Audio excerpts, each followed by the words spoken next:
Hey guys, this is Robert Breedlove from the What is Money show. And as you've learned by watching this show, Bitcoin is the single most important asset you can own in the 21st century. And one of the most important companies in Bitcoin today is NYDIG. NYDIG's mission is to facilitate financial security for all. They accomplish this by bringing a high level of professionalization and sophistication to the Bitcoin marketplace. As a true game changer in the industry, NYDIG is safely unlocking the power of Bitcoin for forward-thinking individuals and institutions alike.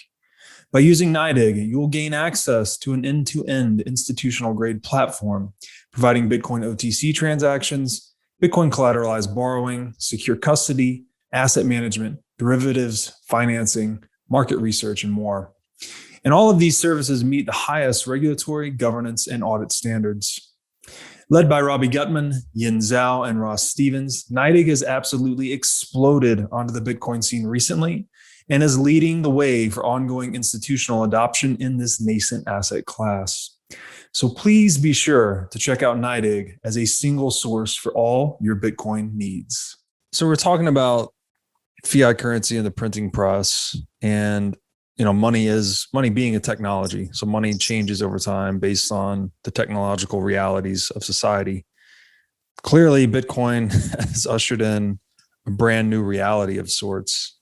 So maybe we could explore that, the differences in Bitcoin and everything else. What really excites me about Bitcoin and cryptocurrencies and the way that they differ from pretty much any money in history, not from any money in history, but so many monies in history, is that they are not issued. It's the first money that isn't issued by the rulers. Mm-hmm. Now, it might be that the people who own Bitcoin end up becoming the rulers. Mm-hmm. It's not, Satoshi Nakamoto with his million coins or whatever it is. But we had Alexander the Great issued his gold, the Roman leaders issued their gold, the British government issued its gold, the king, whoever it is, issued his gold, America issued its dollar, the money is always issued by the government, the king, the emperor, whoever the ruler is. And Bitcoin is not issued by rulers, nor are most cryptocurrencies. And governments are going to copy that because, as we can talk about this in a second, they're issuing their own central bank digital currencies, and the implications of that are pretty grim. But what is exceptional about Bitcoin? So I think there have been times in history where lords and barons have issued their own money. So they weren't necessarily the king, but they were still issuing money and had stamp and all the rest of it. But they were still lords and barons. Whereas Bitcoin is the one, and it's voluntary. It's not imposed. Mm-hmm. I suppose historically many currencies were. I mean, everyone knew that gold was money, whether it had whichever king's head it had on it. They knew it was still money: silver, copper, metal. But so that's sort of unique about Bitcoin, that it is not issued by rulers, and it's quite extraordinary in that regard. Yeah, it's beautiful. There's a common saying in Bitcoin that we need money governed by rules instead of rulers. And that's what Bitcoin represents, is just this unbreakable set of rules, frankly, in the sphere of money. And to your point, even if Bitcoiners or whoever else became the rulers, they would still be better than the current power centers we have today, because the current power centers twist the rules to favor themselves. That's what inflation is, right? They're breaking the rules of money to favor themselves. On a Bitcoin standard, the rulers could not do that. So the rulers would be limited in their power. They would be limited in their power. And I love that quote about money with rules. Mm-hmm. Tell me the quote again? Bitcoin is money governed by rules instead of rulers. Yeah, it's lovely. And I always like calling it apolitical money, or apolitical money. Yes. So that sort of winds people up who are ideologically opposed to Bitcoin. What's there to be wound up by? It's apolitical. And when you have apolitical money, in theory, it's the end of politics, likely. I mean, not politics in general. People will always politic amongst themselves, but it's the end of politics being the ruling force of humanity. Like right now, we have a couple of guys squabbling through different governance mechanisms, and they get to decide how to impose the rules on the rest of us. That would go away on a Bitcoin standard. It would. I will say this, though, Robert, and forgive me for saying this, but there are a lot of people who got very lucky with Bitcoin. Of course. They happened to own some, and they didn't. Some were geniuses because they knew it was going somewhere and they didn't sell it. Mm-hmm. But there are other people who just got lucky. They owned some, they didn't sell it because they lost their wallet or whatever, or they were, right place at the right time. Mm-hmm. There are, and they're in the right place at the beginning of the most extraordinary bull market in history. Mm-hmm. Some people, we were lucky just to be alive when this, when it happened. But there are some people who have made a lot of money from Bitcoin who are assholes. Of course. They really are.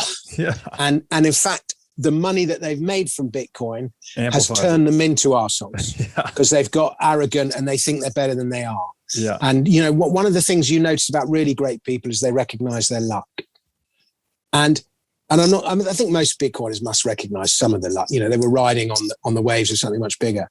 And so the idea of some of these assholes had huge amounts of power in their own country, they might become despots. Mm-hmm. They wouldn't be able to fuck around with the money supply, but they could fuck around in other ways. Yeah. So, Yeah, it's a distinct possibility. I guess I hold out optimism that I'm a big believer in time preference. So I think the lower our time preference, which is to say the longer term thinking we are, the more moral behavior we tend to adopt. And I think sound money, and we talked about this previously, sound money impinges on that heavily. It's the monetary standard is closely related to the moral standard. So my hope, maybe it's naive optimism, is that even on a fully Bitcoin standardized world, the rulers would be much more moral and much less powerful overall, because again, they can't twist the rules. So I'm not saying it would be perfect. I don't have a utopian vision, but it would certainly be better than what we have today. I couldn't agree more. Yeah. And I think people who think longer term, it informs the way you make decisions. Mm-hmm. And it's the decisions you make often that determine how good or bad a person you are. So there's no doubt that the moral fabric of a society built on sound money is better than the moral fabric of a society built on fiat. Yes, agreed. I've been to countries where, I was in Cuba. I remember 1993, 94, I was in Cuba, just like 1 year after the boat people. And it wasn't quite Castro at his most fanatical, but it was, it was pretty heavy duty. And those people were messed up because it was such a tyrannical, and everywhere you go, everyone's just lying all the time. Because it's mainly because they don't want to get in trouble. And I remember being in Morocco, of all places, Morocco in 1990, which was quite different to the Morocco now. But again, that the Islamic ruling power in Morocco at that time, it was another form of, maybe not quite tyranny, but it was another very strong ruling power that if you stepped outside of the rules of that ruling power, you got in big trouble. And there was a lot of corruption there. And the people were, again, fanatical, and they always used to lie. And like Morocco was probably one of the least promiscuous countries I've ever been to. And Cuba was probably the most promiscuous country I've ever seen ever then. I mean, it was just unbelievable. Everyone wanted their daughter to become a hooker because they got more money as a hooker in one night off a tourist than, some brilliant engineer earned in a whole year. It was just the most distorted society ever. Yeah. But there was the same fanaticism among its people and the Cuban money system was insane. Oh my God. It was so dishonest that the nominally 1 Cuban peso equaled $1 US. Okay. Nominally. And I was really into backpacking in those days, and I really tried to get off the beaten track. And I was in love with South America, Latin America, the music and everything. I really wanted to get off the beaten track and discover Cuba. And I was this real sort of slightly left-wing student had deluded ideas about the possibilities of communism back in those days. And Christ, going to Cuba was a wake-up call. And people would, like, Cuban people they'd come up to you and they'd kind of be going, "Oh, Castro, he's amazing. And then they'd creep up to you and make sure no one was listening. And they'd go, "I hate Castro." And then they and it was amazing. And so the money was 1 peso to $1 on the official market. But on the exchange, on the black market, it was 20 pesos to $1. It's so long ago since I remember these figures, I've got to get them right. But you could not buy anything with pesos. There was just a few ration goods that you could buy, like bits of dough, pizza and ice cream and stupid things like that. You could not buy, like, if you wanted a pair of jeans, the only place you could buy a pair of jeans was in the government-run dollar supermarket. The government-run supermarket would only accept US dollars, even though it was the Cuban government that was officially at war with America.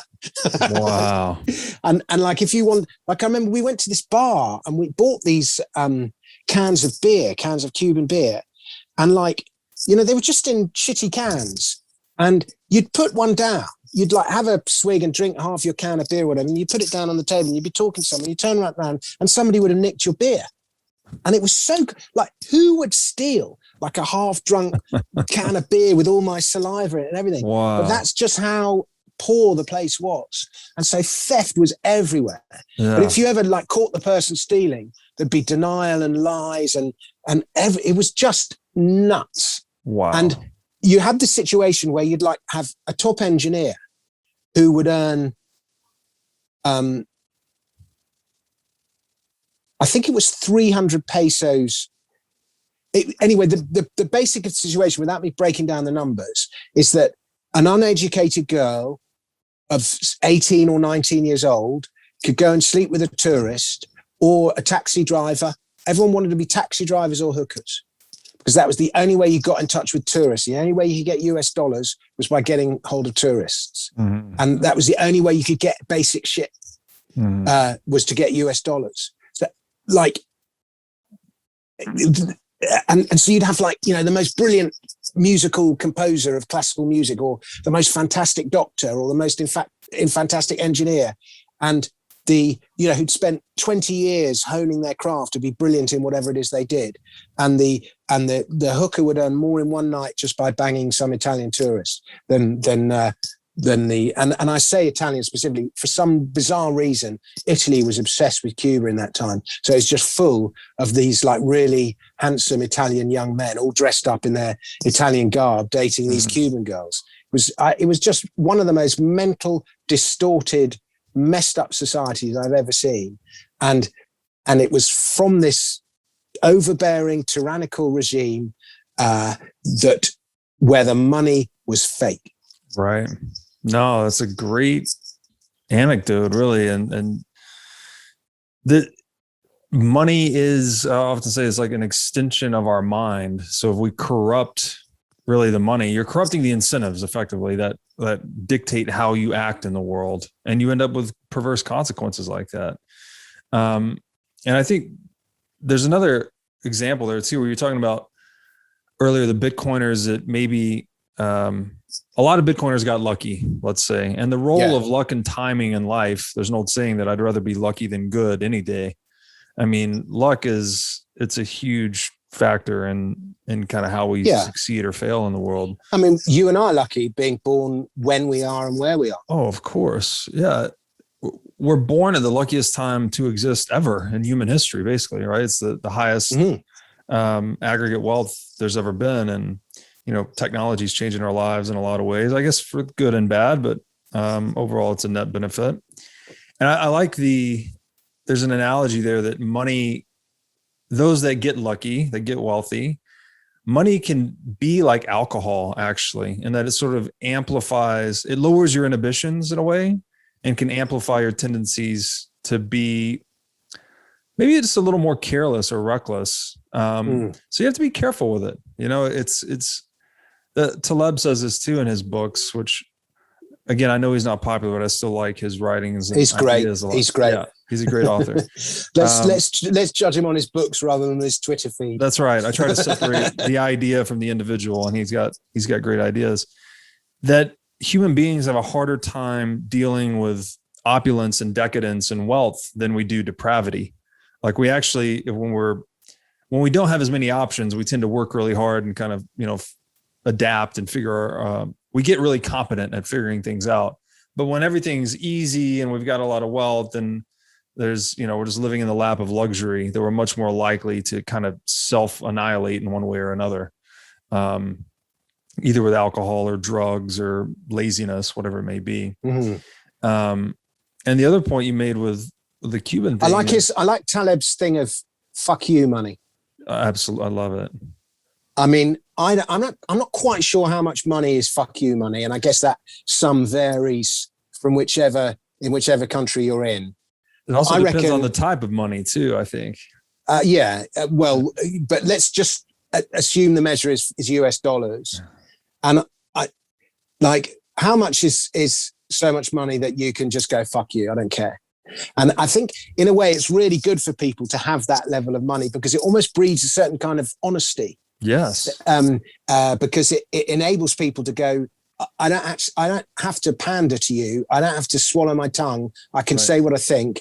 And a certain sum. So I don't know, $5 million, $10 million. How much is fuck you money? I guess it varies.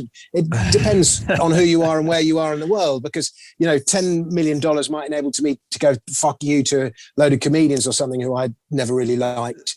But $10 million isn't enough to start going fuck you to, Michael Saylor or someone who's worth several billion. Do you know what I mean? So it's a sliding scale, but it's a product of who you're talking to, and it's also a product of when you say it, because I'd say fuck you money is a lot more in 2021 than it was even in 2020. And also it's, again, I think Bitcoin. I think most people's portfolios, Bitcoin or not, anyone with capital has done extraordinarily well in COVID. If you didn't have any capital at all you had is your labor, it's fucked you. Yeah. But anyone with capital who's got it in the stock market or in Bitcoin or got where real estate, most people have probably doubled their wealth in nominal US dollar terms. Yeah. In 2020. Yeah. And I was just going to add that I think the character of the money you're using as well adds to that fuck you quality, because I've argued this before, that Bitcoin is the ultimate fuck you money, and that it allows you to say fuck you to every policy, police, state, and politician in the world. I mean, no one has any power over you if you're managing your Bitcoin correctly. And that's really powerful. Yeah, it is powerful. There's a fantastic Jordan Peterson little rant when he was talking on Fox News, and it's doing the rounds on the internet at the moment. Oh, I saw this. Yeah. Yeah. And he talks about, he made a conscious decision when he was 25 or whenever it was to speak the truth as he saw it. I mean, truth. And again, we're back to this beauty and truth and all this. Mm-hmm. But he said, it's so important that you speak the truth, and you mustn't be scared of speaking the truth, because whatever reality you create for you as a result of speaking the truth is going to be better than any other reality, because you're speaking the truth. Mm-hmm. So it won't be built on lies. It will be built on truth, even if it's your truth. Now, there's a sort of, you've got to be a little bit careful of speaking the truth, because, otherwise you turn into Basil Fawlty or someone like that, who's incapable of there's crossover between speaking the truth and being rude and being tactful and all these things. But there is still a truth. There is still something to that. And having fuck you money enables you to speak the truth. Absolutely. But you've got to earn it. You've got to have earned it. You can't be born with it. It's not the same. 100%. And he makes the great point too, that say like the end of Soviet Russia, I think 1 in 3 citizens were informants of the state. So almost everyone, again, in this totalitarian regime where it assumes that the state plan is the utopian model, it needs no new knowledge, basically, which points to a quote that I think is amazing. I think from Milton in Paradise Lost. He said, "Evil is the force which believes its knowledge is complete." And a totalitarian regime, by definition, believes its knowledge is total. That's what it is. Like, this is the plan. We're all going to stick to it. And what you get that with the authoritarian left wing, they just think they're right. They're just 100% convinced they're right. There's no alternative but their view. Yeah. And what it leads to is everyone's a liar. Everyone becomes a liar. You're either trying to escape, lie to the state to escape taxation or whatever form of oppression they're putting on you, or you're an informant for the state. So you're lying to the liars, trying to catch them and report them to the state. And that's what just rips society apart. Again, all of it rooted in the money. Let me tell you something that really concerns me. So I've got this, there's sort of two prongs to this, but I'll start with the bigger thing. But I know when I talk about the bigger thing, it's going to lead us somewhere else, but it doesn't matter.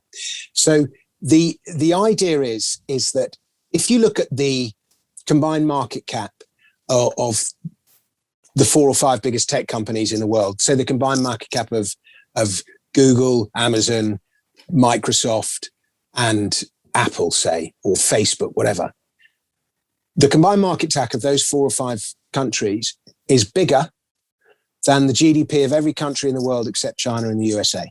Mm-hmm. Those tech companies are tremendously powerful. Mm-hmm. And I've got this idea that, they're more powerful than most nation states. And at the moment, there's this sort of unholy alliance between large tech and government because it suits the both of them. But I've got this new idea that the rules but already, for example, Twitter, forget what the rules of free speech are in any given country. Twitter decides what is free speech and what isn't. Yeah. And Facebook does. The rules are governed by the laws of the platform. Mm-hmm. And as these countries get more and more powerful, as these companies get more and more powerful, which they will, and if it might not be Microsoft and Apple, it might be whatever the challenger is that comes along and replaces them. But as they get more powerful, they are going to set the rules. They are going to make the laws. Mm. And, so for example, I think the morals of driverless cars are very interesting when we talk about this. When you're in a driverless car, and let's make the assumption that driverless cars are coming. I think they are. Would you agree with that? Of course. So much utility value there. Yeah. Okay. But you will no longer be allowed to speed because the driverless car will determine the speed that you can go at. So you won't be able to break the law. Mm. And when you're in a situation where you crash, whether you run over the kid or the old lady, you would have made that split-second decision when you were in the crash in real time. That decision is now embedded in the code. It's no longer your decision to make. Mm-hmm. And, let's say you go on the driverless bus and you won't be able to bunk fares because you'll have your little chip in your thing. So you just won't be able to break the law. Mm-hmm. Because if you do, the platform and the laws will be set by the platforms, the rules. So that's quite a interesting new governance that we're going into. And I think we're already on our way. We're not at the destination yet, but the journey is underway to that destination.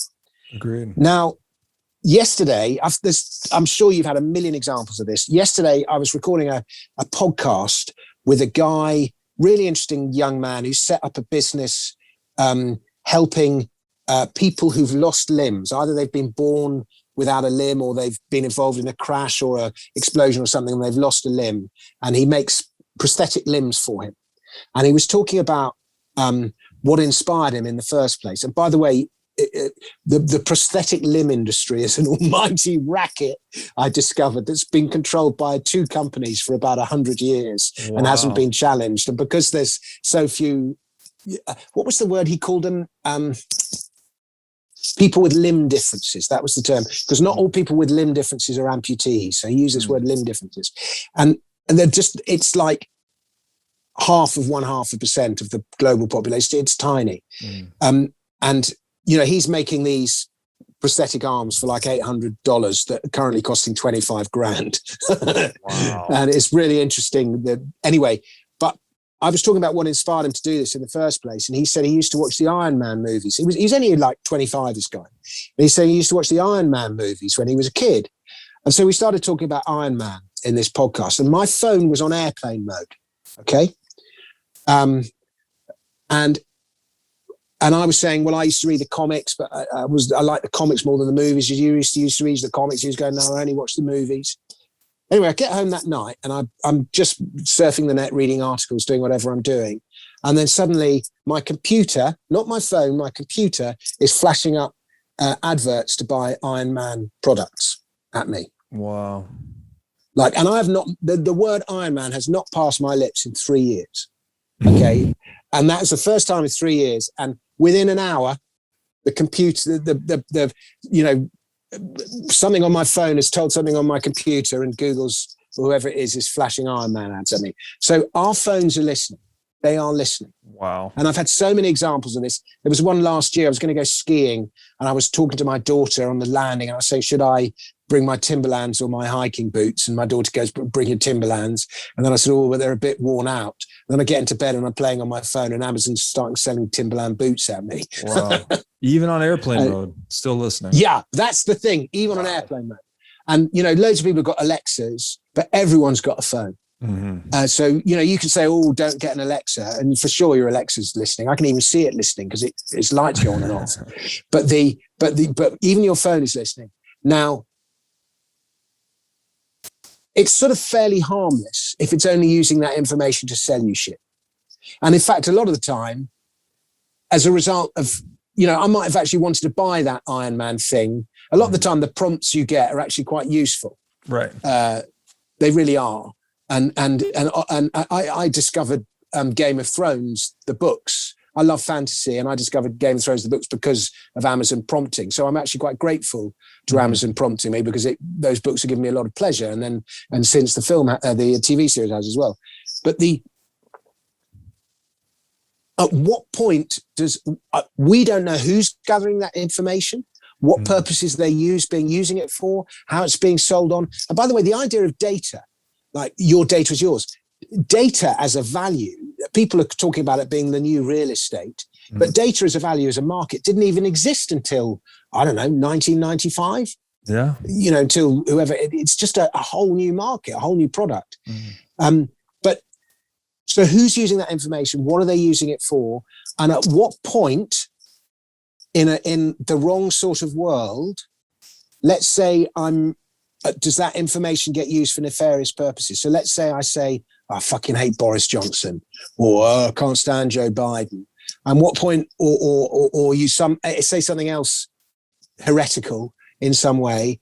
At what point does the society we're in start, you know, your phone collect information in the same way that the Russian informants you were talking about at the beginning of this conversation start doing it? So that is a big concern. And on the one hand, you know, tech is liberating us. Yeah. You know, and then on the other hand, there's some bad shit going on behind the headlines. And like at the turn of the 20th century, I used taxation. I'm here to talk about my book about taxation. We've barely talked about tax at all. Doesn't matter.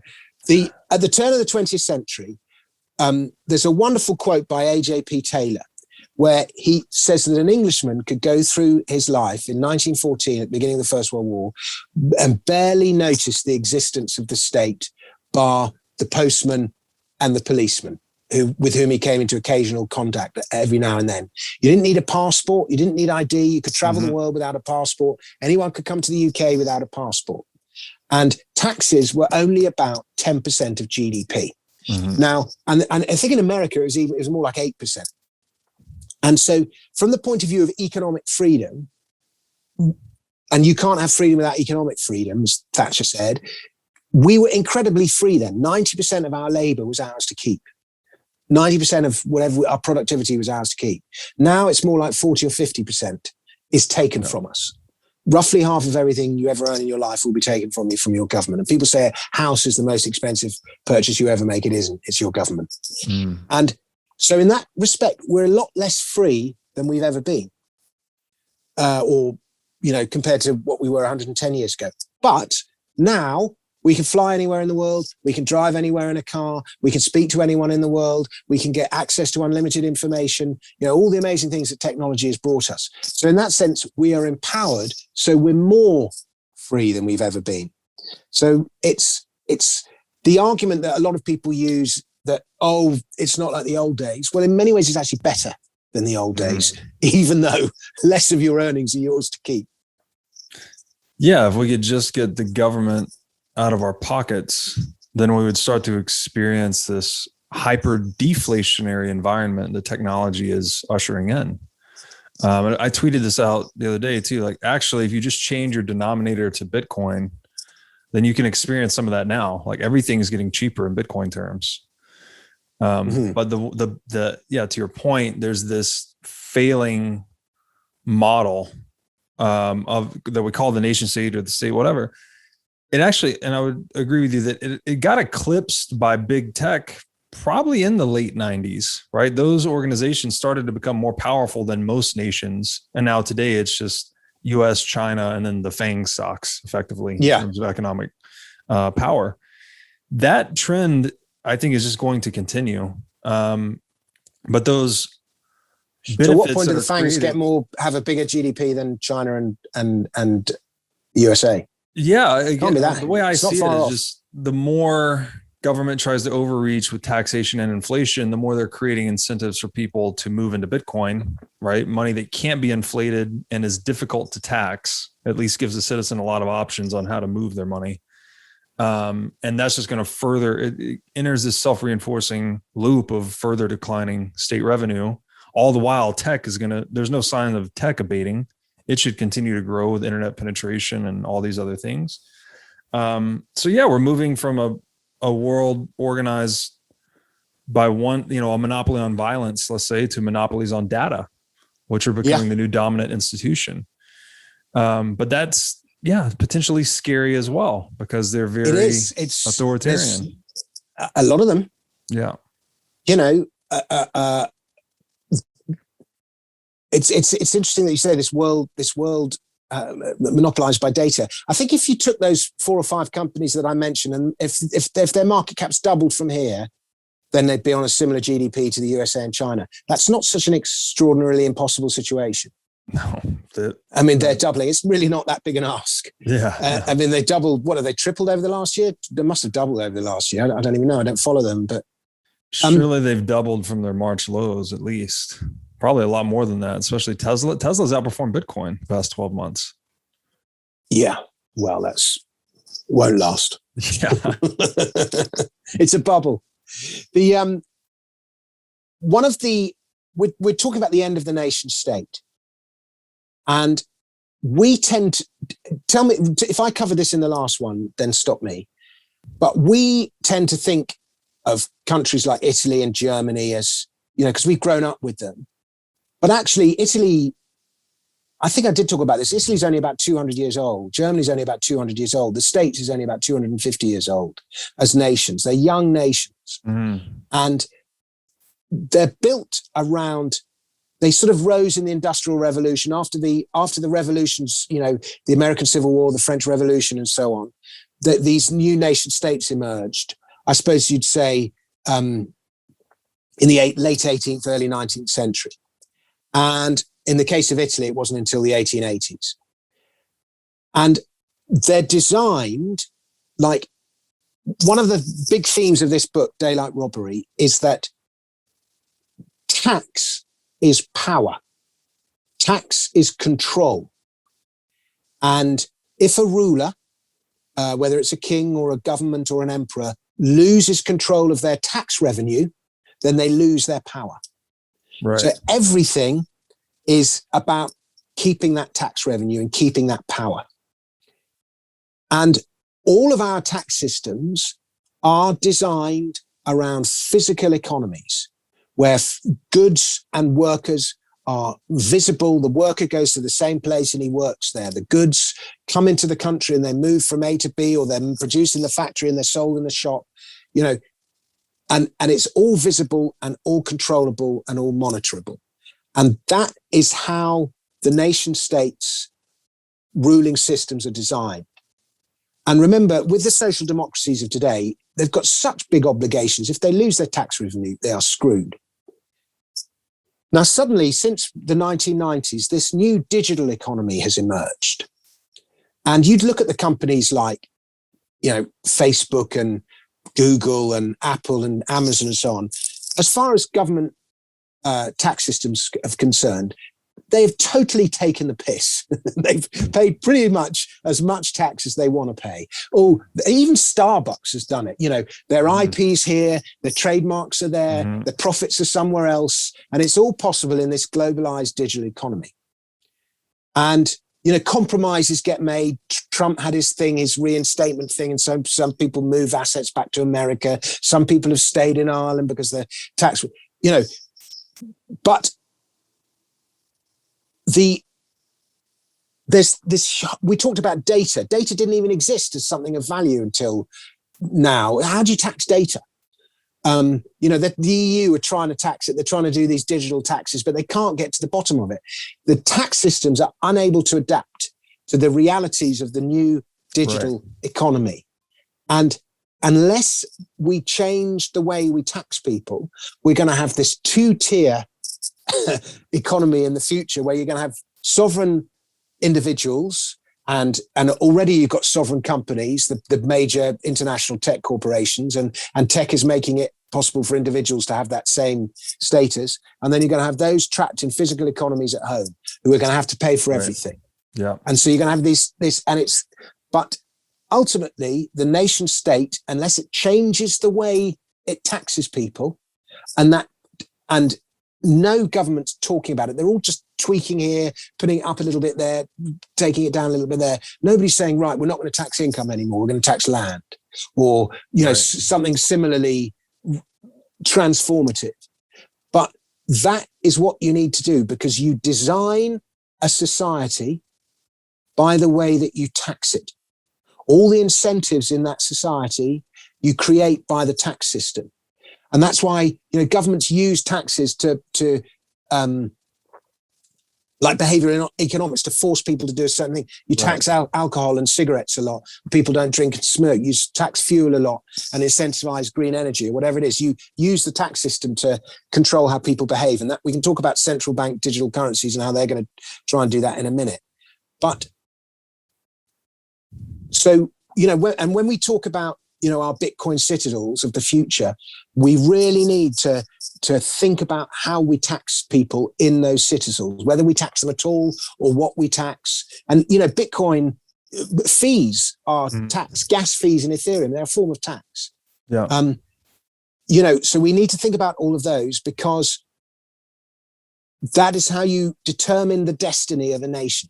How successful it will be, how prosperous its people will be, or how poor, how free they'll be, or how subordinated. And it's literally like the most important subject. It is the fundamental design of a society. One, that the money is sound, and two, how you tax people. And they are the two building blocks of everything. And it's just so important.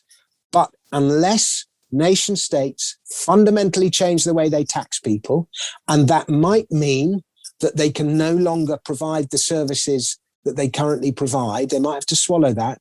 Or, as I think is going to happen, is going to be that tech is going to provide those services to a higher standard than the government provides them anyway. Yeah. So at that point, people are going to go, what's the point in these government services? So, for example, you know, the internet is a far greater educational tool than a school or a university. Yeah. And, you know, you look at something like Uber. Already Uber in London, two of you in an Uber over a short distance is cheaper than getting the tube. So, you know, Uber and driverless cars and all that's going to replace public transport.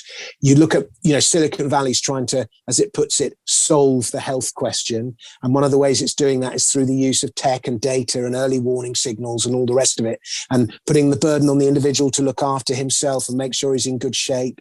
And, you know, if you look at, you get your DNA tested, you can find out if you're the sort of person that might get Parkinson's or whatever disease it is, and then you can start dealing with it before you actually get the disease and all this. So tech's, you know, is starting to deal with the medical problem as well.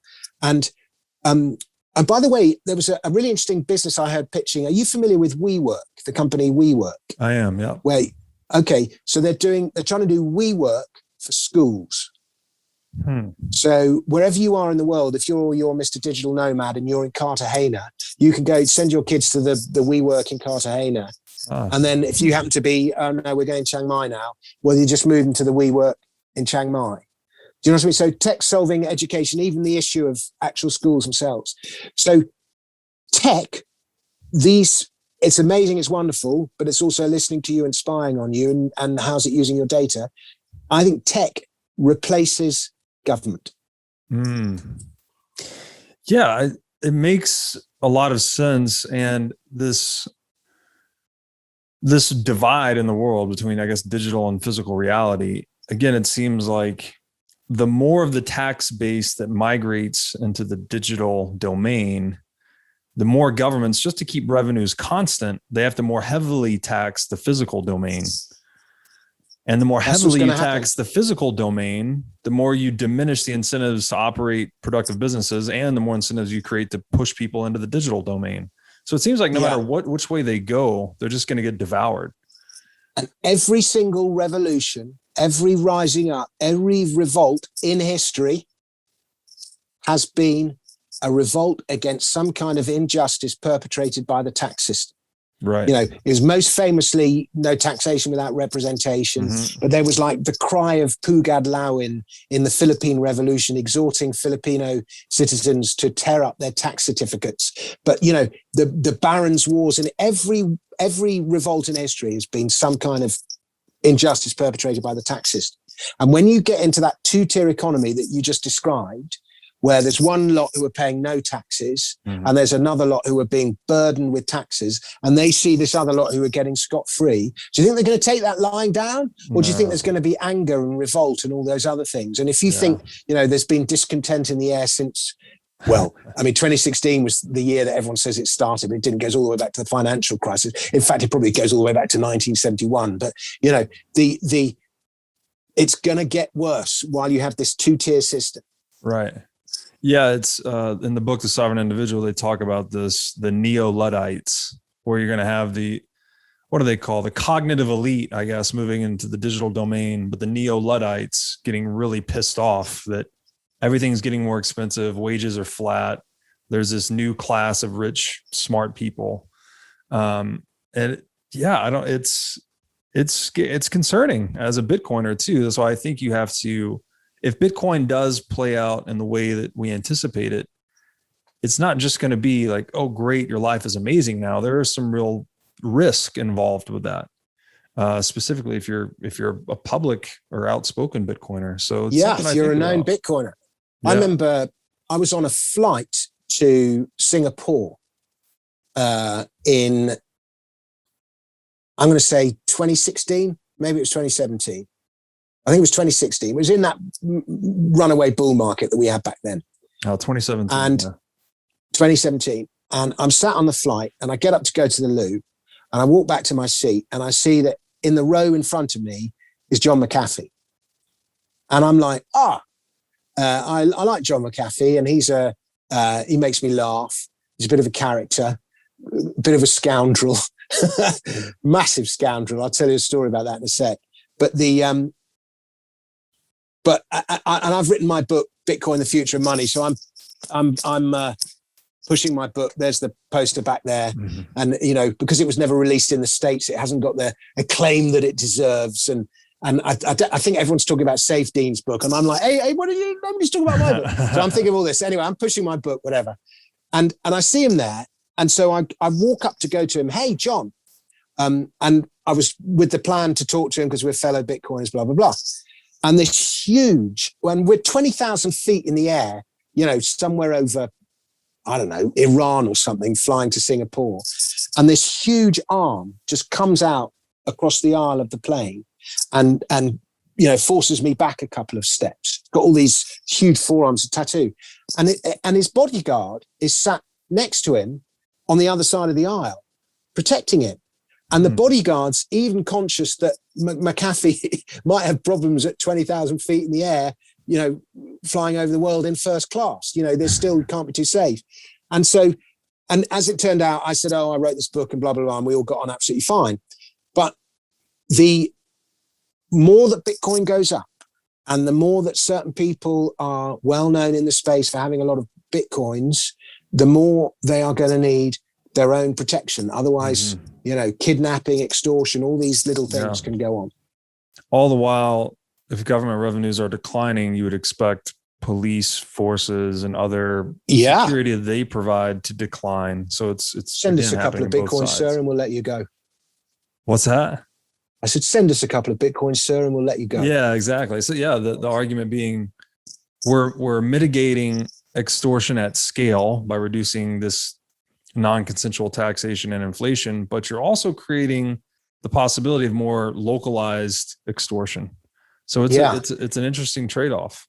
And here's the thing, HMRC, which is the English equivalent of the IRS, are making noises about making people declare their crypto holdings. Mm-hmm.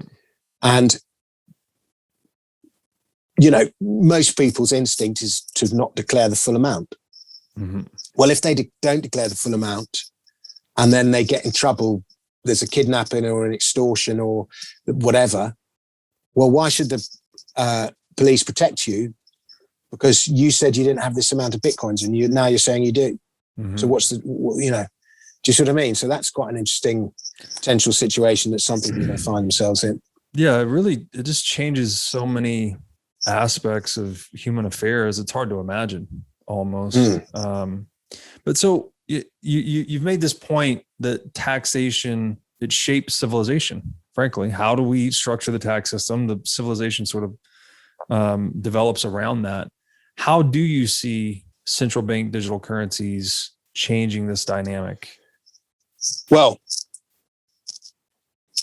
there's two sides to this. On the one hand, in England, we call it the slip road. In America, you call it the on-ramp. Mm-hmm. The road that feeds onto the highway or the motorway, as we call it. In the one hand, central bank digital currencies, people having their own wallet, using wallets, it's an on-ramp. It's Matonis, John Matonis, who's a buddy of mine, has come out with this quote. It's the on-ramp into the Bitcoin highway. And it will normalize the use of wallets and crypto money and so on. But on the other hand, it is programmable money. And so it's going to give rise to distortionate power held by behavioral economists and state planners. Because the possibility is to program all sorts of things into that money in order to shape behavior. And so there's all sorts of things you could program into that money. So, for example, the first thing is that, at the moment, technically, the government is not supposed to have access to your bank account. It's supposed to be private. Rules might be slightly different in America, but, if HMRC says you owe them this much tax, you still have to pay them the tax. You can say, I'm not going to pay you the tax, and you'll go to prison, but they can't go and I think they can seize your assets eventually. But with programmable money, it's going to be possible. And they're trying to go into what they call real-time tax reporting. So rather than you earn the money, calculate the money paid, and then pay the tax owed, they're going to make it go like pay as you earn, where the money you earn is deducted at source, and then you reclaim money back. So the government gets its money easier. So the first problem is that governments are going to have access to your wallet, and possibly other corporations as well. The second is that things can be programmed into that money. So, for example, it could have an expiry date. You have to spend this money by a certain date. Now, I find that a terrifying thought. What about the saver? Well, no, this is a national emergency. We've got a global pandemic. We really need spending to go up. So we've put an expiry date of next week on your money. Oh, yeah, but I'm saving it because I want to buy myself a house in my retirement. No, the expiry date's next week. Do you see what I mean? So, and they can do that with programmable money. They can do that. And then the next thing they do is, at the moment, the loan rates you get are usually determined by how creditworthy you are. And so, for example, this guy's good. He pays his debts on time. He's got assets here, there, we're going to give him a good deal. This guy's a scoundrel. He's got a criminal record. We're going to give him a shitty. I've got to be compensated for the risk I'm taking on with a higher rate of interest. That's sort of fair enough, vaguely. In practice, it's a bit more money than that, but in principle, it's sort of vaguely fair enough. But now, the deals you get can be determined, for example, by your social credit score.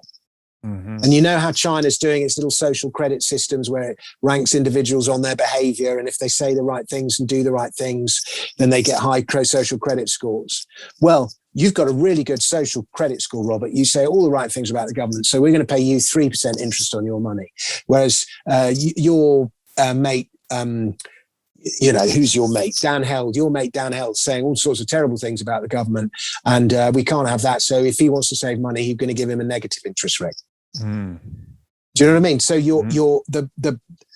and there's all sorts of things people can do with programmable money. And, the beauty of cash is that cash empowers the individuals who use it. Mm-hmm. Because, I give my money A to B, and it's only me and you involved in that transaction and no one else. There's no middlemen. There's no credit processor. There's no bank. There's nobody taking their little commission. There's nobody checking this, that, and the other. It's a direct transaction from A to B. And so cash empowers its users. It gives them total freedom. Freedom is a form of power. I've got a £10 note in my pocket. I can spend it on a newspaper. I can spend it on booze and fags. And by the way, fags is cigarettes in English. I can spend it on booze and fags. I can spend it on weed on the local sleazy street corner. I can put it in a piggy bank and start saving up for a house. I can do whatever I like with cash. Yeah. When you get money in a bank, you're slightly less empowered as to what you can do with it. You offset what you can do with the convenience of the bank. You can save it. It's safe. You won't, if you get hacked, they'll give you your money back, all these things, but you lose a certain amount of freedom. If you want to send your money from the bank to a Bitcoin exchange, for example, they might get a bit funny about it. So you lose a freedom, but you gain a convenience. And central bank digital currencies are like, it's not entirely clear how convenient they'll be. It's not entirely clear what fraudsters are going to get up to. But they are several notches of freedom down from cash. Yeah. And remember, Bitcoin, or at least it was initially designed to be cash for the internet. That was the original thing. As Roger Ver is forever reminding us. I love this. The definition of cash, the original definition, comes from the word casse, French word casse, which meant final settlement. Basically, it meant physical cash, like gold or silver. It meant a bearer asset. Yeah. So this whole Roger Ver thing is like, it's premised on a misdiagnosis of the definition of cash. He thought it needs to be this paper that I can buy coffee with, which is interesting. But I love that point you made, because in that framework, Bitcoin combines the ultimate freedom of cash with the convenience of a digital bank account. Yeah. And the protections from predation. Like, they can't inflate it, basically, which is a really big deal. Which is not something you didn't even have that with physical cash historically, right? You put cash under your mattress, but you can still be victimized by the currency issuer. Yeah, the house can burn down. Well, the house can burn down, or they can pass a $6 trillion stimulus package. Yeah. Oh, yeah. Yeah.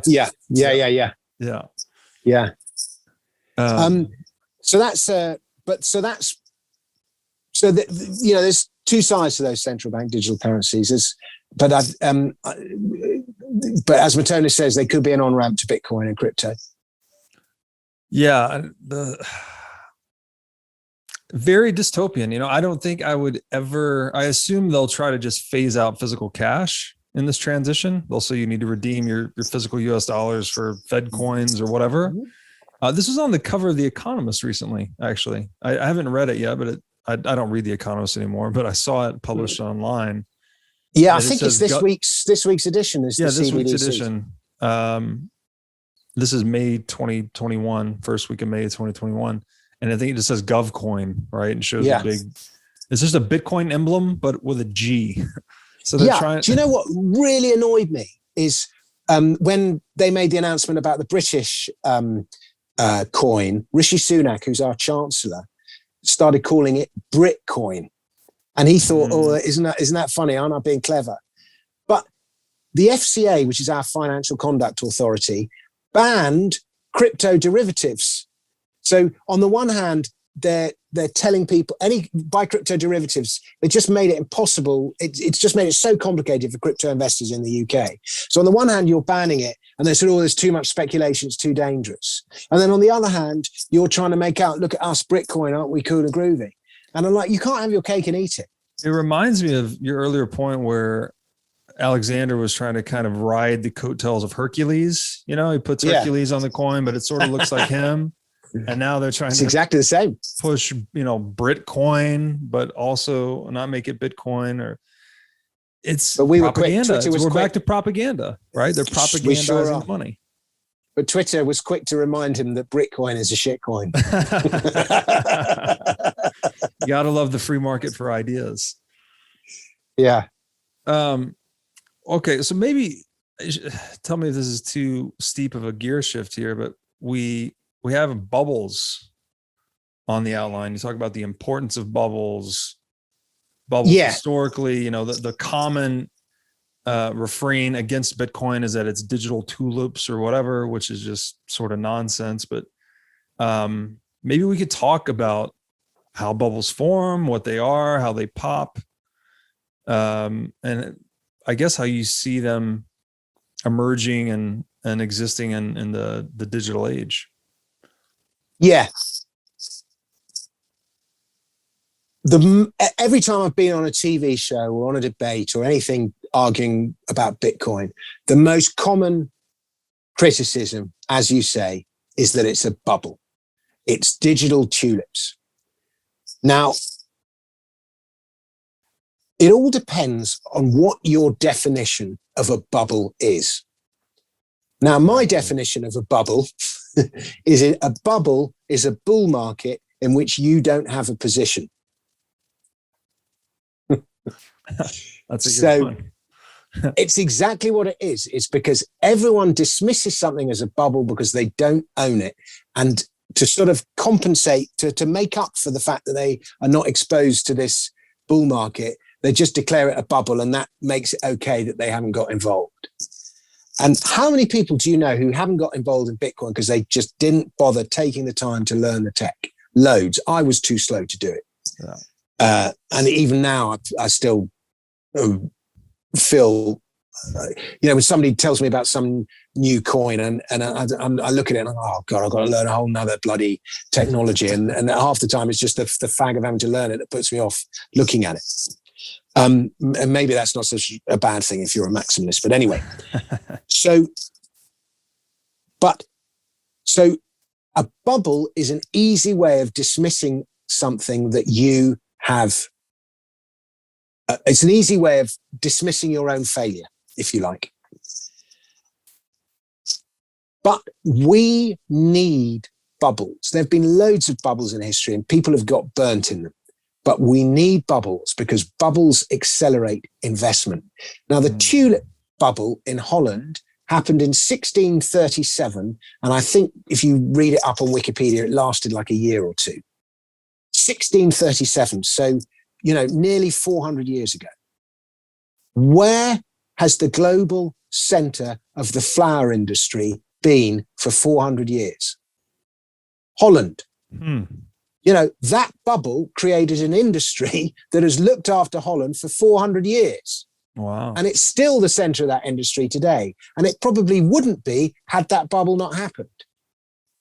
So was that bubble actually such a bad thing in the long term for the Dutch? No, it was a good thing.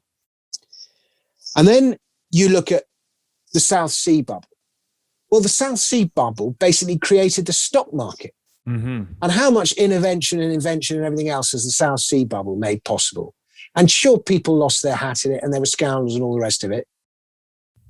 You fast forward to the railway bubbles, and we had a railway bubble here in the UK in the sort of 1830s and 40s. And I think yours in America was a bit later. Anyway, but there were railway bubbles in both countries. Mm-hmm. But because of those bubbles and the accelerated investment that those bubbles caused, the tracks got laid. And trains are still running on the same tracks and the same lines that got laid, 150 or 200 years ago. And so it accelerated the building of the railway infrastructure. And there's almost every time you get a new technology, there's almost always an investment frenzy around it, a bubble. Without the dot-com bubble, the internet, the bubbles was right. Railways did change the way we move. Mm-hmm. And the internet bubble, the internet did change the world in a phenomenal way. Everything that all those idiotic pronouncements were made in the dot-com bubble came true. And there were lots of stupid companies and scams and all the rest of it. But without that bubble, all the cables wouldn't have been laid. Mm-hmm. And we wouldn't have understood dot-coms. And so many things happened because of that bubble that have enabled the internet to be what it is today. So we need bubbles. Mm-hmm. And they actually help. And then, so you get a new technology, you always seem to get a 3D printing. There was a bubble about that. Oil, there's peak oil, we're going to run out of oil. So suddenly there's a frenzy of uranium investment. And as a result of the peak oil panic, loads of money goes into fracking. And so loads of new energy supplies created. So, bubbles aren't such a bad thing. There's a bubble in commodities because China, blah, blah, blah. But as a result, loads of new commodities come to supply and then the price goes down again. So they're sort of, in a funny kind of way, they're quite healthy. And you always get a bubble around a new technology. Bitcoin is a new technology that is also money. If you were like Marvel comic designer designing the ultimate superhero, like the ultimate bubble asset is Bitcoin. And that's why it's like the most bubbly technology almost ever.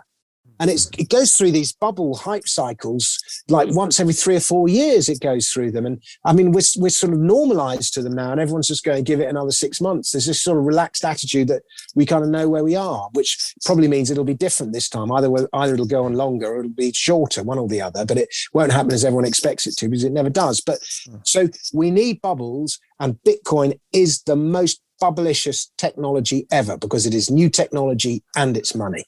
And every Bitcoin hype cycle, first there was an altcoin mini bubble I think it would be 2013 when Bitcoin went to 1,200. It was all stupid. I've still got somebody gave me loads of world coins. I come to world coin. And then 2016, 17 was all ICOs, and now it's DeFi and NFTs. And, I sold my first NFT the other day. Congrats. Well, I just did my little pictures of the Bank of England and somebody bought it. But anyway, and NFTs, I mean, some of the shit that's going on in NFTs is ridiculous, and a lot of people are just using to launder money. But the art market's used to launder money, but also they are a way of registering ownership online. And so suddenly the guy who invents that hilarious meme that goes around the world, makes everyone laugh, and he gets absolutely nothing from it. Well, suddenly now he might actually be able to earn some money from his creativity, and NFTs make a lot of things possible. And so, I don't quite know where NFTs end. A lot of people are going to lose a lot of money, but there's no doubt that this tokenization of everything is the future. So don't decry bubbles is the message of that rant. Yeah, no, I've never thought about it that way, that the bubbles they're necessary really to economic development. And I guess the typical definition I have in my mind of a bubble is just when price is higher than value. So price being what the market has objectively saying something is worth versus the value is what it's actually worth. And those two, they oscillate, sometimes things are undervalued or overvalued. You can also say it's maybe where narrative is outrunning reality, where like people have this vision of railroads changing the world, but the reality just hasn't caught up with that vision yet, or the same with the internet, right? That's absolutely right. Narrative has outrun reality. That's a great line. Yeah. And another way to define a bubble perhaps is that everything, the way I think about it is there's a configuration of demand for every asset. And part of that demand is for its utility value. So we'll just use gold for an example. Gold has a $10 trillion market cap. Maybe 10 or 20% of that is for gold's utility value in electronics and dentistry and whatever else gold is used in. The other 80 to 90% of its market cap is reservation demand for gold as money, people holding it as a store of value, right? You could say that when sometimes I think a bubble is a sign when there's an exchange value that exceeds the utility value. So you could say that money, and this is a quote I got from Naval, I said, money is the bubble that never pops. So there's always because money is the monetary premium on an asset, essentially. And I love the way he's called Bitcoin the most bubblicious technology that's ever existed, because Bitcoin is the first asset in history that's pure monetary premium. It has no alternative use case, right? It's like virginal money. It's only good. It's only usable as money. Whereas even something like gold has this industrial or utility use that's separate as money. Minimal. But I take your point. But Bitcoin, that's why it's so bubblicious, frankly, is because it's pure monetary premium. And we're the market's trying to zero in on what it's worth. And it's somewhere between zero and global reserve asset. So of course it's volatile. I think we underestimate the role of narrative in bull and bear markets. The human brain responds to stories more perhaps than actual data. Like if I told you a story, like whenever I write a book, I'm always told by the publisher, tell a story, and then tell us the facts afterwards. Because once you tell us a story, you've persuaded us. Whereas if you just tell the facts, it might be, to a rational person, the facts might be whatever, but the story's more compelling. And we underestimate the role that narrative plays in driving a bull market up. Every bull market needs a story. And then the bear market is like the destruction of the story, when you no longer believe the story anymore. And once you go through a bear market, it's very hard to believe again.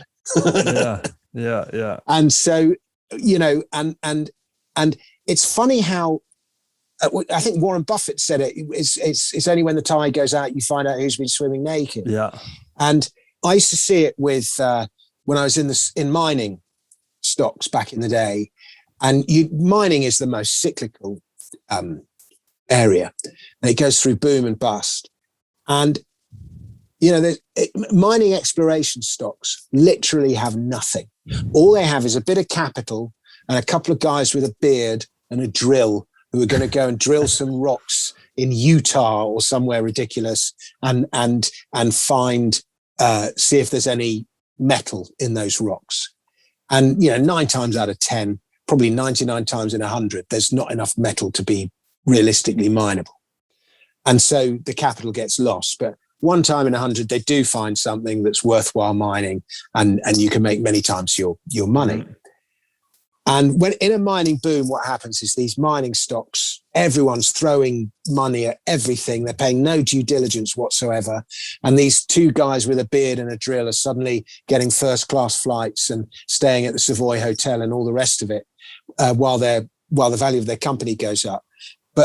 And then the bear market comes and they can't get any funding. And suddenly you discover that most of these things were just total bullshit. And they call mining the drill bit, they call it the truth machine. So as soon as you drill, you know the truth. So a lot of the time they try and put off drilling just to keep raising the money and put off drilling. And so, and all this stuff comes out in a bear market and all the fucking bullshit gets exposed and you swear blind that you're never investing in this. And so I'm sure the same thing happens with crypto altcoins. This is an amazing altcoin. It's going to do yada yada with NFTs, and it's going to make NFTs much cheaper than thing, and la la la. Yeah. And then the bear market comes along, and it's like fucking NFTs are just bollocks. Yeah, they're just bollocks. Right. They are total bullshit. Yeah. And the idea that who gives a shit what this company is doing? There's no value to NFTs anyway. So what's the point of this coin? So the narrative just gets turned on its head. That's right. And I guess we just have to be ready for that. 100%. That's a great way to look at it. And I would say that the going through the bear market is what will make, if you're not a Bitcoin maximalist, or if you're not 80% plus Bitcoin, going through a bear market will put you there. It actually, it hardened my understanding of Bitcoin going through a bear market.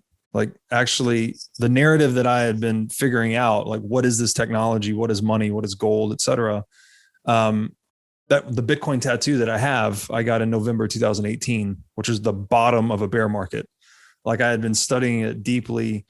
And yeah, so that to me, that once you get to that level of bullishness, that you're still bullish at the bottom of a bear market, like you've done the homework to understand the value of an asset very deeply. Clearly I could be wrong. It could be, shitcoin, not Bitcoin, who knows? But everything that I've learned my entire life, every investment decision I've ever made, and I've had mixed success, but you know, good bets and bad bets. I still think Bitcoin today is the best risk-adjusted bet in the world by far. Even at, like not even close. Even at $55,000. Even at $55,000. It's a $250 trillion addressable market, global store value. So Bitcoin's $1 trillion. I think it's got at least 250x upside left. When did you buy? Were you given your first Bitcoins, or did you buy your first Bitcoins? No, I bought in 14, but I didn't start buying heavily until 16. Okay. Yeah. And were you just buying, like, when you say you were just buying like sort of pocket money amounts, or like not significant sums? 2014 was just, yeah, you could say large pocket money, but then 2016 was like large sums of my net worth. Betting the house sort of thing. Yeah. Yeah. And it grew over time, right? It grew with my conviction in the asset class. Initially, I was drawn in actually by a shitcoin, by Ethereum. When I read Nick Szabo's work on smart contracts, that's when I started making investments into the space. And initially, it was just market cap weighted. I was like, oh, I'll buy 50% Bitcoin, 25% Ethereum, 10% Litecoin, whatever it was. And then studying Bitcoin throughout the bull and bear markets, I just became more sharpened onto Bitcoin. I had an opportunity to do that first Ethereum ICO, and I looked at it and I couldn't make head or tail of it, so I didn't invest. If I should have just sat down with a day and just fucking done it. And anyway, never forgive myself. Yeah, I think one Bitcoin was worth 2,000 Ethereum then. So that would be like $7 million. And today, yeah. Well, I would have put the equivalent of 10 grand in. So I dread to think how much that is. Well, let's see. That was my sort of set amount for when I wasn't sure. I would stick 10 grand in. I don't even want to think what the number is, because I would have sold it anyway, Robert. It's a staggering number. I mean, it's hundreds of millions of dollars. I think a lot of people have made more money in Ethereum than they have in Bitcoin, because what happens is Ethereum tends to move later in the cycle and buy more. And so when Bitcoin moves, in fact, we're seeing it now, because Ethereum's having a great run and Bitcoin's a little bit stagnant. Bitcoin moves and you miss the Bitcoin run and you're like, right, what can I buy now? I'll go one down the food chain and I'll buy Ethereum. And then you go further and further down the food chain into the shit coins. And then the whole thing goes tits up. Yeah. But so a lot of people who've made, 1,000x their money, it's a lot of the time it's been in Ethereum. Yeah. Rather than Bitcoin. And a lot of people were in that ICO because they already had knowledge of Bitcoin. So like, what the heck? Yeah, exactly. Made a lot of money. And it was your second chance. That's right. Yeah. Right. I'm going to tell you, as to close this show, Robert, about my theory of the 100-year cycle in money. Okay. And I'm very hesitant when I start talking about cycle theory, because it's easy to look back at history, discern a pattern, and then go, oh, there's a cycle. And then when it actually happens in real time, reality is very different to the sort of arbitrary cycles that you can impose on history. With that disclaimer aside, let me tell you about my 100-year cycle of money idea. So with the invention of the printing press in Europe, Guggenheim's version, which I'm going to guess was in the late 16th century, I want to say, in 15 something. Shortly after the invention of the printing press, we started using in the UK in the early 1600s running cash notes. And these were the very first forms of paper money that we used in the UK. I think they were using them on the continent slightly sooner. I'm not 100% sure. I'm sure they must have been using them in Renaissance Italy. But anyway, we used these running cash notes, which were basically written notes representing a certain amount of gold stored with a goldsmith. And then in 1696, we got the formation of the Bank of England.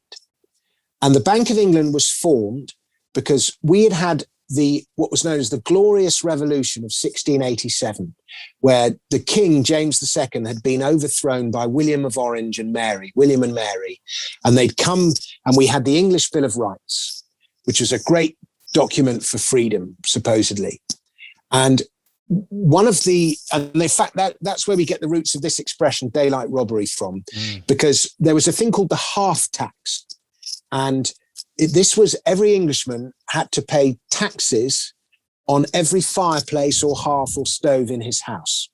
And twice a year, a tax inspector would come to your house and count the number of fireplaces you had. And then you would have to pay some tax based on that. What a life, having tax inspectors come in your house every 2 years. And the English hated it. And it was a huge bone of contention when William was overthrew James II. And so in order to ingratiate himself with the English people, he got rid of the half tax because it was considered a violation of the Englishman's sacred privacy.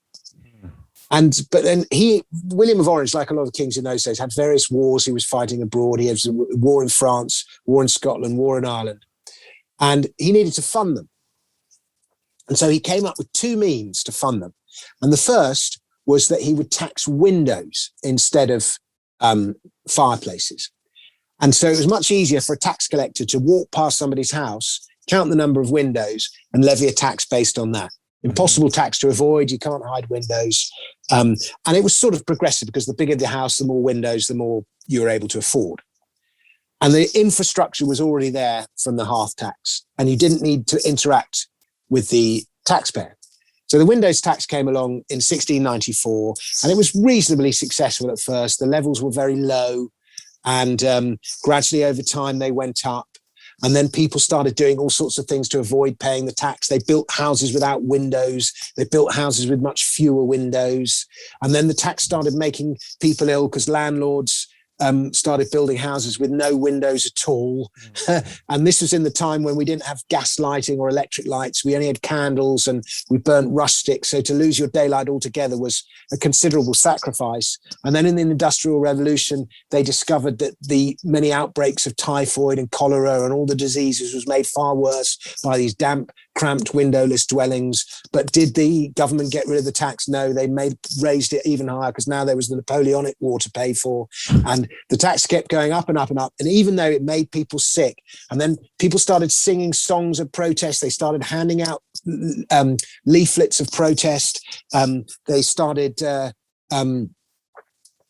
debating it in Parliament. Charles Dickens wrote essays, pamphlets were handed out, everything. And there were scientific studies conducted that proved that the tax made people ill, and they still wouldn't get rid of this stupid tax. And when they eventually debated the matter in Parliament, they called it, the MPs cried out, daylight robbery. The tax was effectively robbing people of their daylight because they were blocking up all their windows. And that's thought to be the origins of that expression, daylight robbery. So go back to 1694 again, and we're going to get to this 100-year cycle of money in a second. The other thing that William did in order to raise the money to fund his war was he formed the Bank of England. And the Bank of England was raised a bit like the Fed. I think it was like 12 private backers all put the money into this private bank.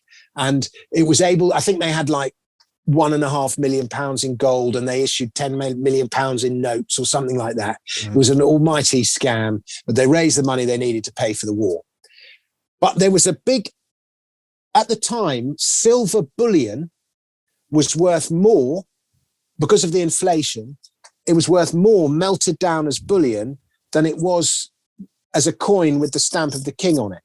So there was this huge trade going down on where people were melting down silver coins and exporting them to France and selling them as silver bullion. It was an arbitrage trade, basically, but it was a huge trade that went on. And it was a big problem because the government was running out of all its silver.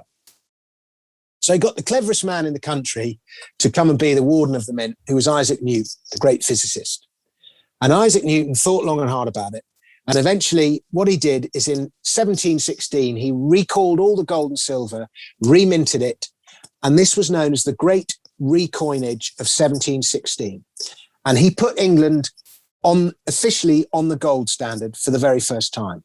And a gold sovereign, which is about the size of in fact, I've got one in my drawer. If I hold on, I can show you a gold sovereign. Would you like to see a gold sovereign? I would love to. I'll hold it up to the camera here. And a gold sovereign, which is about maybe 1/4 ounce of gold, something like that. Let me just hold this up to the camera. Oh shit, sorry. Let me straighten this thing out. You can see a gold sovereign, a quarter of an ounce, roughly, a bit less than that, of 22 karat gold, not quite pure gold. And that became eventually the pound coin. It now takes about 250, 300 pound coins to buy the old pound coin. But anyway, that was the old, this is actually a Victorian sovereign. And so this was the great recoinage of 1716, and it followed. So it's about 100 years on from the start of people using running cash notes.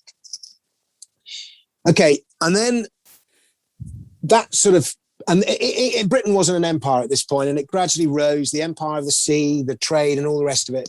But we kept continuously fighting France. And then we got involved. Napoleon decided he wanted to conquer France. And William Pitt was the English prime minister then. And in order to,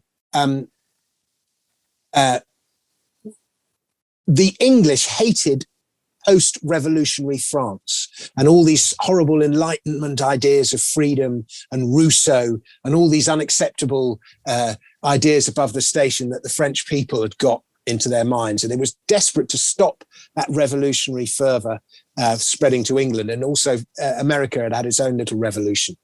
And so William Pitt started funding, America does this now, it started funding all Napoleon's opponents on the continent with money in order to pay them to fight Napoleon. And he started exporting gold coins, all our gold coins, to pay for it. And it was known as the Cavalry of St. George, because St. George, the patron saint of England, was on the gold coins. And lo and behold, he ran out of gold. And so we then got involved in a war with Napoleon, and there was terrible inflation at home, and the army couldn't be paid because there wasn't the gold and silver to pay them. So England actually came off the gold standard in order to print the money to pay for the war against Napoleon, which we eventually won. And one of the reasons we were able to win that war is because of all the inflation that had existed in revolutionary France, and with the assignat that followed the French Revolution, they weren't able to print the same amount of money that we were. Yeah. So we outprinted them. Anyway, the war ends, and there's an absolute total mess, and we got to go back on the gold standard. And so we go back on the gold standard, 1816, the second great recoinage. And that's when these gold sovereigns, like the one I'm holding up here, were first issued. So we got the early 1600s, 1716, 1816, 100 years, 100 years, 100 years. The next big evolution of money was 1914, the beginning of the First World War. And France and Germany and England all go to what at the time was the worst war in all history, and possibly even including the Second World War was still the worst war in all history. Terrible, terrible war. I think if you include the Spanish flu that had its origins in the trenches, I think over 50 million people, I mean, just what the fuck, died in that war. 50 million people. Now, the big saying when we went to war, the big saying was the war will be over by Christmas. And it never was. It was supposed to go on for a few months, and it went on for 4.5 terrible years. In order to print the money to pay for that war, the English and the German and the French governments all took their countries off the gold standard, and money became fiat. If we had stayed on the gold standard, if sound money had reigned, those wars could not have gone on for anything like the extent that they did, and all those people need never have died because there was not the gold to pay for them. But they could print as much money as they needed. And so fiat money made that war possible. And it's terrible when you think of the implications of it. But when did that transition from gold to fiat money happen? 1914, 100 years after the last great recoinage in 1816. So you've got this 100-year cycle in money. And then I know America was sort of on the gold standard, but it wasn't, because America confiscated everybody's gold in the 1930s.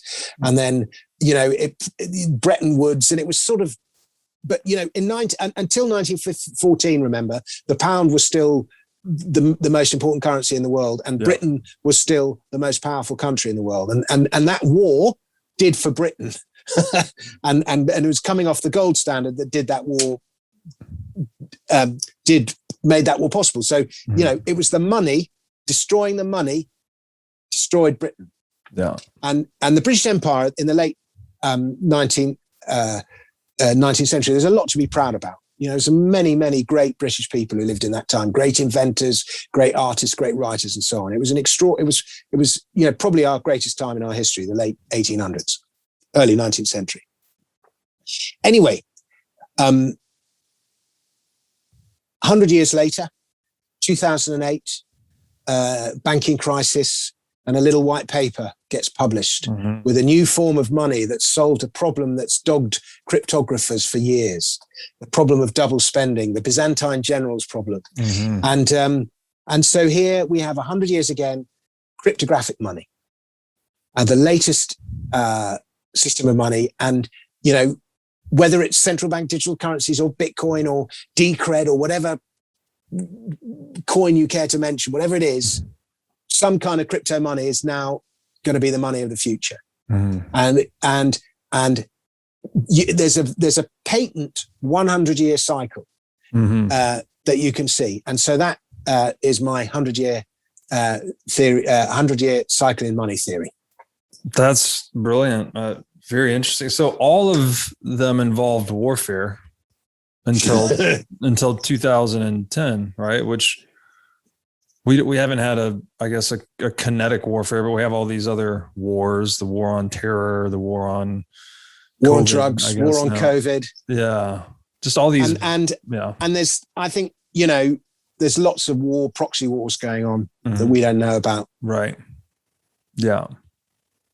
It's this dishonest society. We're not even honest about war anymore. That's right.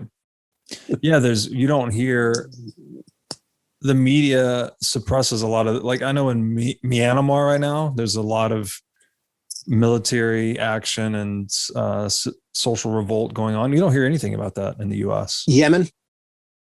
Yeah, Yemen. Yeah. Syria. Yeah. Iraq. Libya.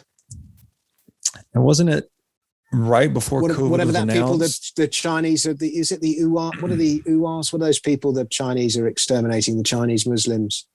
I think it's called the Uyghurs. I forgot what they're called. I'm not sure, but they have basically concentration camps, right? Yeah. And so, yeah. And then I read that right before COVID was announced as a global pandemic, there were 1 million man protests going on, and north of, I think, over 10 places in the world had 1 million man plus protests. I might be off on the against the government reaction to COVID. No, this is right before COVID became a thing. There were protests going on worldwide. I think the number was all about local issues to those countries. Yeah, people revolting against the government. So there's just, people are like, oh, COVID was kind of a scapegoat to reinforce government lockdown and oppression and all this. I don't know. I try not to get too deep into I don't even like the term. Something's going on, and I don't know if, it might just be social media inflaming everything. Yeah. But there's you could smell the discontent. Yeah. And it's all rooted in the money at the end of the day, right? I think so. And money makes war possible. And we can end on this. Tax makes war possible. If you look at every war in history, right from, and there's never been a civilization without taxation, as I'm always saying. Every war in history has been made possible by taxation of some kind, whether it's taxation via inflation, that stealth tax, or direct taxation. And every war, you cannot name a war that wasn't funded by taxation, or debt, which is a tax on the future. They're all different forms of taxes. And every conquest has been about taking control of the tax base, the land, the labor, the produce, the profits. So there is this link between taxation and war. And on the other hand, war makes taxes possible. Many, many taxes that we have, we would never have. They just wouldn't be able to, politicians would not be able to introduce them in peacetime. They need the pretense of an emergency to impose the taxes. And, if Abraham Lincoln in the United States Civil War brought income tax to America for the very first time, 1861, 1862. Then it came back again in 1913, but it only hit every man in America in 1942, the Revenue Act of 1942, which was to pay for the American war effort. And there was all these, they got Donald Duck. They made a Donald Duck video with Donald Duck playing this character, this plucky American, patriotically paying his taxes. And there was a song sung by Irving Berlin. I paid my income tax today. 1,000 bombs to bomb Berlin. They've got to be paid for. I chipped in. That certainly makes me feel okay. What? Dark, man. And that people were singing that. But the income tax came to every man in World War II in America in 1942. And then after the crisis had passed, it never went away. It stayed. And so governments need war. And the same happened in the UK, everywhere.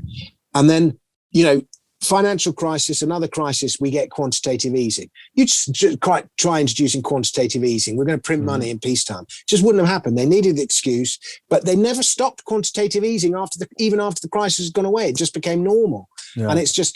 And so war makes tax possible, but tax makes war possible. Right.